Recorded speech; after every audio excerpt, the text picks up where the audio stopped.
Bihar BJP की team ने बिहार को आत्मनिर्भर बनाने के लिए अभियान की शुरुआत कर दी है। जगह जगह रथों के द्वारा प्रचार प्रसार भी किए जाने लगे हैं। जी हाँ, नमस्कार, मैं हूं अभिषेक तिवारी। आप देख रहे हैं आत्मनिर्भर बिहार।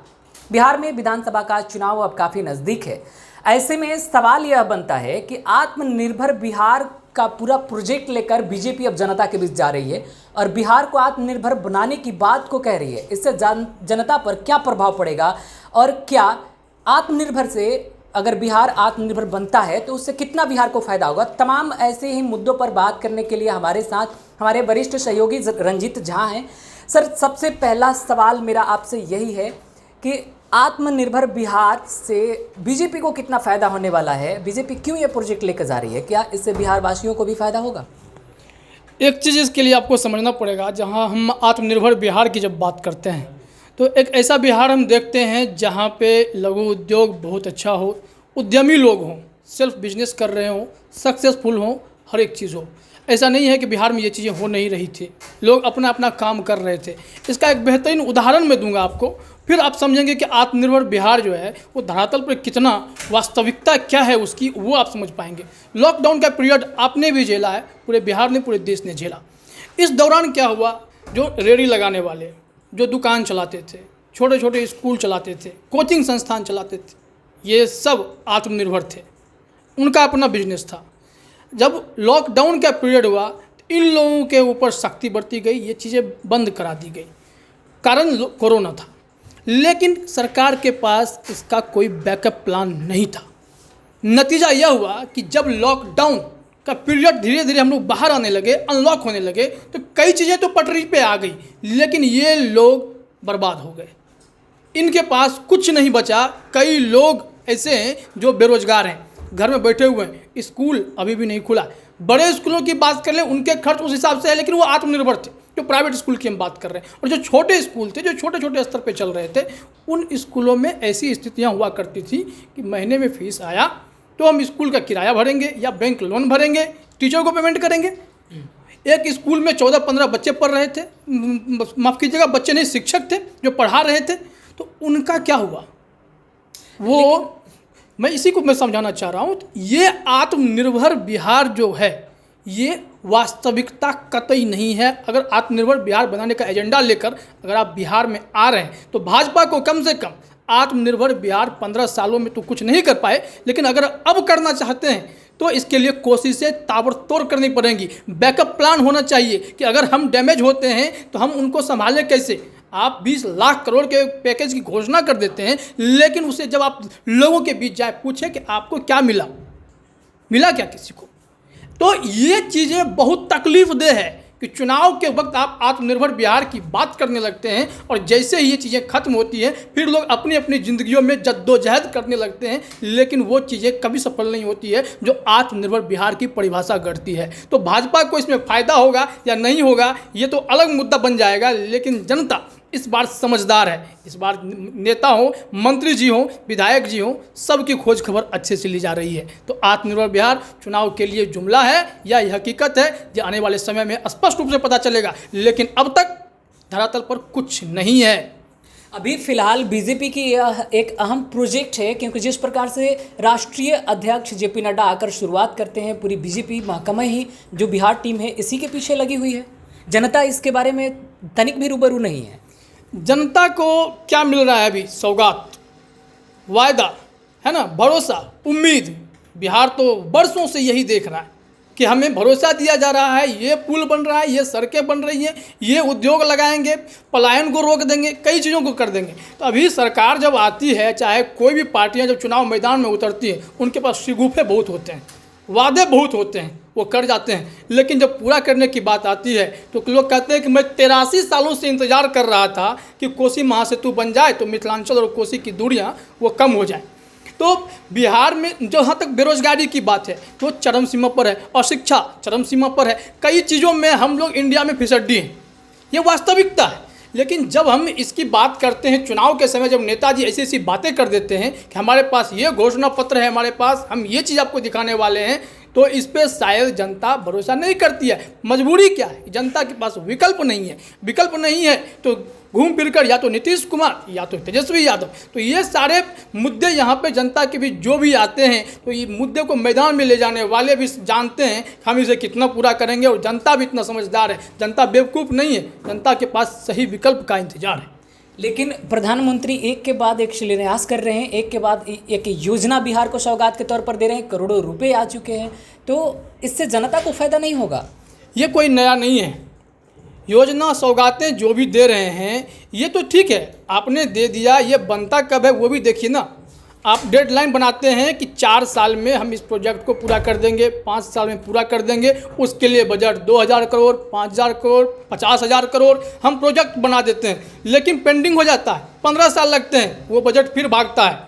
हाँ, तो कई तरह से देखिए 1500 करोड़ का भी 15,000 करोड़ बनेगा, इसका कोई हिसाब नहीं है। तो जनता को इन चीज़ों पे अब भरोसा नहीं। आप बनाइए ना, सड़कें बनाते हैं, आप जो पुल की बात करें, चलिए नीतीश कुमार की सरकार ने पुल बहुत बनाए है ना, लेकिन गांव में जाके देखिए सड़कों का क्या हाल है, जर्जर सड़कें, 2 नंबर का काम हो रहा है। तो कई ऐसी परिस्थितियां हैं, जनता जिससे रूबरू है, उन्हें पता है कि नेताजी के वादे, चुनाव, ये सौगातें सिर्फ चुनाव तक सीमित हैं। ये बनते कब हैं, पूरा कब होते हैं, इसमें कितने को रोजगार मिलता है, कितना रोजगार सृजन होता है, चाहे पुल बने, चाहे अब स्कूल यूनिवर्सिटी की बात कर लें, वहाँ भी कुछ नहीं। शिक्षा का मुद्दा कौन उठा रहा है? अभी तो आत्मनिर्भर बिहार की बात कर रहे हैं, तो शिक्षा के क्षेत्र में कहाँ ध्यान दे रहे हैं? आप जो छोटे छोटे स्कूल्स खुलते हैं, इन पे आप क्यों नहीं ध्यान दे रहे हैं? इनके लिए तो इन्हें भूखे मार दिए। इसके अलावा कई ऐसे ज़िले हैं जो यूनिवर्सिटी के लिए तरस रहे हैं, तो इन लोगों को आप जोड़ दें जो वाकई मुद्दे हैं, उस मुद्दे जो जनता से डायरेक्ट कनेक्ट होते हैं। पुल, सड़क, ये सरकार का प्लान है, ये बनना चाहिए, लेकिन जो मूलभूत समस्याएं हैं उससे बिहार अभी भी जूझ रहा है। और जब तक सरकार इस चीज़ों को जनता के अंदर विश्वास पैदा नहीं करेगी, हम ये काम आपके लिए करेंगे, तब तक जनता जो है सिर्फ बटन दबाएगी, लेकिन सही विकल्प नहीं मिल पाएगा। हम फिर से एक बार चुनावी अहम मुद्दे पर आते हैं। विपक्ष एक बार फिर से विशेष राज्य के दर्जे की मांग उठाने लगा है, लगातार इसको लेकर सरकार पर हमलावर है, क्योंकि डबल इंजन की सरकार लगातार कहते रहता है, विपक्ष की बिहार में भी है, और केंद्र में मोदी जी बैठे हैं, तभी विशेष राज्य का दर्जा नहीं मिला। आपको क्या लगता है कि इसे भुनाने में सक्षम हो जाएगा विपक्ष? देखिए, जो विशेष राज्य के दर्जे की आप बात करते हैं, तो इसमें क्या बात है ना कि संविधान को थोड़ा बीच में ये आ जाता है, तो उसके बाद ये चीज़ें जो है फंसने लगती हैं। कई दफ़े कोशिश हुई, मुख्यमंत्री नीतीश कुमार कई बार कोशिश कर चुके हैं कि बिहार को विशेष राज्य का दर्जा मिले, विशेष राज्य का दर्जा नहीं मिलता है। इसके पीछे एक कारण है, बिहार के नहीं, हम देश की बात करते हैं, पूरे देश में खास करके 12 राज्य हैं जो विशेष राज्य के दर्जे के तहत आते हैं। उसमें अगर आप भाग 21 अनुच्छेद 371 ये अगर आप पढ़ेंगे तो उसमें जानकारी दी गई है कि विशेष राज्य का दर्जा हम कैसे किसी चीज़ को देते हैं। तो उसके लिए खास करके पहाड़ी इलाका जिसमें जनजाति बहुत अधिक हो, जिसका सीमा जो है बाहरी देशों से सटता हो, तो इस तरह के जो इलाके पड़ते हैं उसमें सरकार ये कोशिश करती है। संविधान में कोई ऐसा प्रावधान नहीं है कि हम किसी को विशेष राज्य का दर्जा दें, लेकिन सरकार जो राष्ट्रीय विकास परिषद होता है वह यह तय करता है कि हम किस परिस्थिति में किसी राज्य को विशेष राज्य का दर्जा दे सकते हैं। तो बिहार उस भौगोलिक परिवेश में फिट नहीं बैठा, जिसके कारण जो ये बहुत बड़ा बहाना है सरकार के पास कि हम बिहार को इस तरह का दर्जा नहीं दे सकते हैं। ये लगातार कोशिशें हो चुकी हैं। पप्पू यादव सरीखे लोग ये लेटर लिख चुके थे, लेटर में उनका जवाब भी आ गया उन्हें कि हम क्यों नहीं दे सकते हैं। अच्छा, यहाँ रोकना चाहेंगे, क्या बिहार को ज़रूरत है विशेष राज्य के दर्जा की? मिलना चाहिए आपको लगता है? बिल्कुल मिलना चाहिए। बिहार को विशेष राज्य का दर्जा मिलेगा तो इसका देखिए सबसे बड़ा फ़ायदा क्या होता है। फ़ायदा ये होता है कि जनरली आप आम राज्य हैं, जो आप विकास कर रहे हैं, आप सही राज्य हैं, तो वहाँ पे आपको 70% केंद्र सरकार लोन देती है और 30% अनुदान देती है। बिहार जो बाढ़ से पिछड़ा हुआ है, बाढ़ के चलते अशिक्षा कई चीज़ बाढ़ झेल रहा है, बिहार झेल रहा है। और बिहार में इतना ही नहीं, अगर हम बात कर लें जो इंडस्ट्री की, वो भी ख़त्म हो गया झारखंड के जाने के बाद, जो थे वो बंद पड़ गए। तो किस मामले में हम आगे हैं? तो जब हम हर एक मामले से पिछड़ ही रहे हैं तो विशेष राज्य का दर्जा यहाँ तो मिलना चाहिए। जो 70% जो हम ऋण लेते हैं केंद्र सरकार से और 30% अनुदान मिलता है, वो मामला ख़त्म हो जाता। विशेष राज्य का दर्जा मिलता तो 90% हमको अनुदान मिलता केंद्र सरकार से और 10% ही हमें लोन चुकाना होता। तो क्या बिहार का विकास नहीं होगा? लेकिन विल पावर ये बड़ा मुद्दा है। जैसे था ना राम मंदिर, धारा 370, धारा तो नहीं था वो, लेकिन 370 कहा जाता है उसको, आर्टिकल 370। तो ये सारी चीज़ें जो है एक बड़ा मुद्दा बरसों से लटका रहा, बिहार भी वही झेल रहा है। विशेष राज्य का दर्जा ये तभी मिल पाएगा जब राजनीतिक पार्टियां जो हैं अपना विल पावर मजबूत करेंगी और कहेंगे कि हाँ वाकई में बिहार का विकास करना है। और बिहार के विकास की जब बात उठेगी तो ये सारी चीज़ें सामने आएंगी और सरकार से जब केंद्र सरकार से पैसे मिलेंगे तो बिहार का विकास भी होगा। बाढ़ जैसी समस्या पे फोकस किया जाएगा और जहाँ पे शिक्षा की बात है वहाँ फोकस किया जाएगा, रोजगार सृजन पे बात की जाएगी, पलायन रोकने का काम होगा।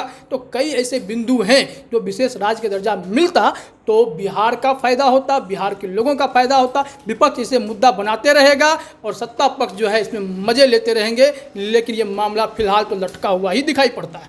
लेकिन अब चुनावी जो समर है उसके मद्देनज़र एक उलझन पैदा हो गई। एक तरफ सत्ताधारी दल के जितने भी नेता मंत्री या कार्यकर्ता हैं आत्मनिर्भर बिहार बनाने चले हैं और एक तरफ विशेष राज्य के दर्जे की मांग।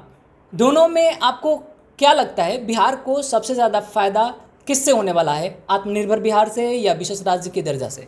देखिए, दोनों को कनेक्ट कर दीजिए, बातों को अलग अलग करेंगे तो फिर मुश्किल है। आत्मनिर्भर बिहार बनेगा तो सरकार के पास प्लान क्या है? सरकार ने कुछ बताया क्या?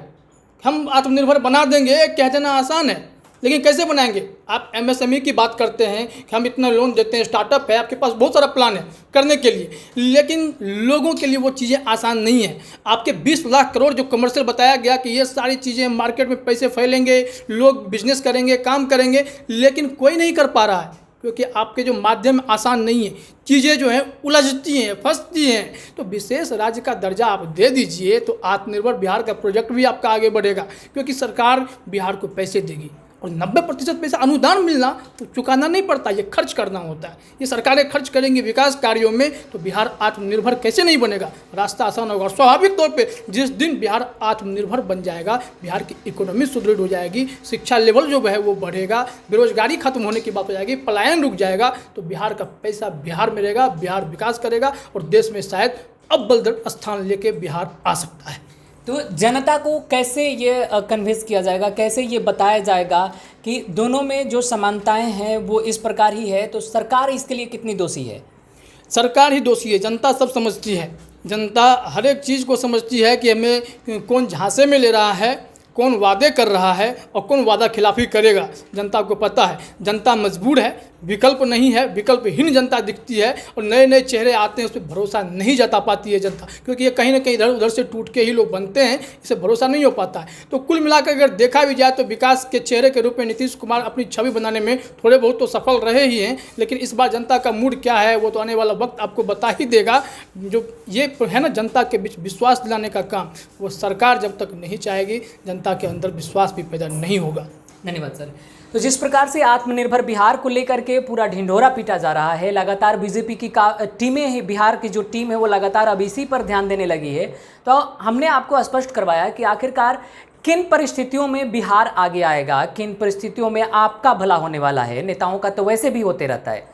फिलहाल ऐसे ही खबरों के लिए बने रहिए आत्मनिर्भर बिहार पर, क्योंकि इस चैनल की शुरुआत ही इसीलिए किया गया है ताकि आपके हक के लिए आवाज़ ढंग से उठाई जा सके। नमस्कार।